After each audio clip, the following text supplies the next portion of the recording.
That actually leads me into my next question that you're not free to talk about it. You've worked with Yeah. Foundry for Builders. They put you Yep. under a hell of an NDA. Hmm. Why are they still operating under this NDA stuff? Is it because they're not ready to fully open source all the information they've got, or do they actually have something that's so secretive because it's so powerful that they can't have CodeStrap talking about it publicly?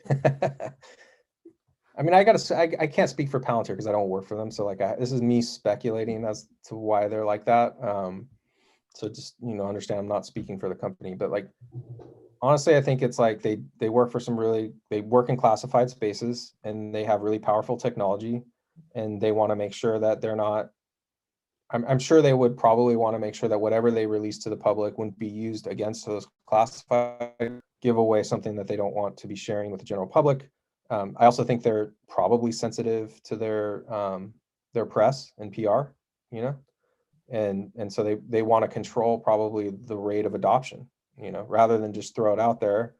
They probably want to control that rate of adoption a little bit, because they haven't exactly, like, they get so much negative press, like they haven't exactly had the easiest time. And I think they really don't want to give fodder to people to create controversy or whatever. So they probably think in terms of both, we have classified customers, we can't be releasing everything all at once. Information security is going to play a big role. That's that joke where I said it's not infosec, it's info sucks.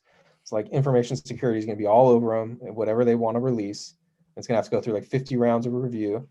And so you just have to be patient, I think, is really at the end of the day, it'll be a platform that's worth waiting for, but they can't just like immediately open source it to everyone, just as a result of the way the business evolved.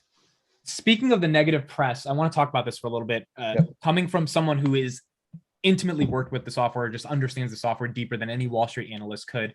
My question is simple: are Palantirs the bad guys? No.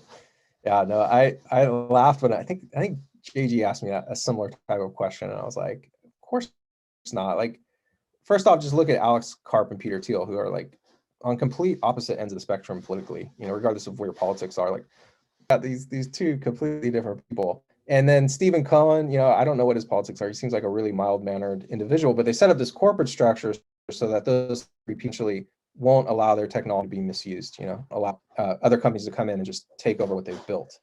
And I find it really fascinating that you would have a company that would purposefully set up checks and balances for itself, right? Like, they're building a system of checks and balances internally to make sure things don't go south, and that they're somehow the bad guys. Like, no, absolutely not. If anyone's the bad guys, it's Google and Facebook.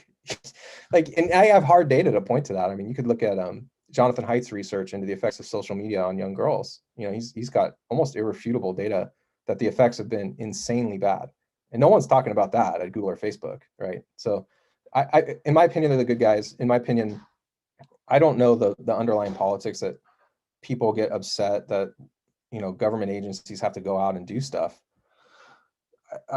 For me personally, like, I wish I had access to like intelligence briefings so that I could get like a full picture of what's really going on in the world. But I firmly believe that what's really going on in the world, I have a little bit of experience here. Like, both my mom and dad worked for the DoD, and they were in the intelligence space, so I have a little bit more understanding than maybe the average person. But there's some really bad people out there who want to do really bad shit, so like, I wish the world were a better place. I really do. But honestly, if we are going to live in an imperfect world where there are bad actors, I want people like Peter Thiel and Alex Karp and Stephen Cohen in charge of life-changing technology. That's fundamentally, hands down. I wouldn't want anyone else in charge of that. That's my opinion. You could vote for whoever you want, but this is the world we live in. Yeah, and I think it's what Karp talked about in his recent interview. Is just like, look, we don't want this technology to be used in ways in which it can be in wartime or combat, but like, that stuff happens. And this Russia-Ukraine stuff, I mean, something probably might not happen, but what if it does? And it's like, if that stuff does happen, are you ready, or do you have to go build out an infrastructure and a tool? And I'd rather be ready than not be ready at that point. I mean, dude, our enemies don't care what political party you belong to either. Yeah. They're going to kill you just the same, dude. Like, they don't care.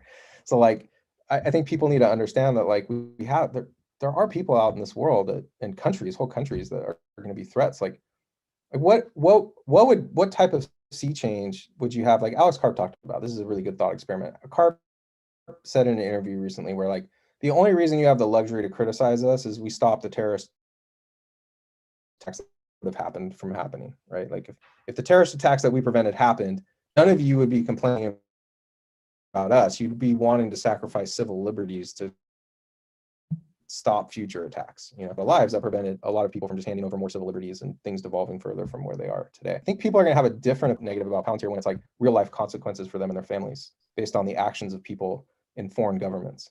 So it's like there are real world consequences to this shit. It's not hypothetical. And I think Palantir gets that more than any other company, like a company that really understands the real world consequences of the space that we're operating in today. And like, we're all going to encounter this future one way or another. You know, it's like, at the end of the day, we're all going to end up reevaluating our assessment, I think, at the end of the day, because this future is coming whether we like it or not, you know. Yeah, because I mean, like the China example really makes a lot of sense because most of the world's, at least America's supply chains, are in China. So if China was be like, nope, we're invading Taiwan, we don't care, we're cutting everything off, like supply chains, logistics, everything would have to change in an instant. And at that point, when real people's lives are affected, when you can't buy the iPhone charger you need because it's not coming from China anymore, then a company like Palantir starts to look a little bit less negative at that point. Yeah, you're just like, I don't care what you got to do, just implement their software to solve the supply chain crisis. You know, like right. At that point, it's like, doesn't matter. We've got bigger problems to argue amongst ourselves about how cool Alex Karp or Peter Thiel is. But yeah, no, I'm glad that we have an access to a company like Palantir, you know, for sure. It's pretty amazing, actually. Like if the shoe was on the other foot, you know, and it was like China had Palantir, I'd be kind of scared. Right. No, I would be very scared. I mean, you don't want a dictatorial regime kind of having the power to that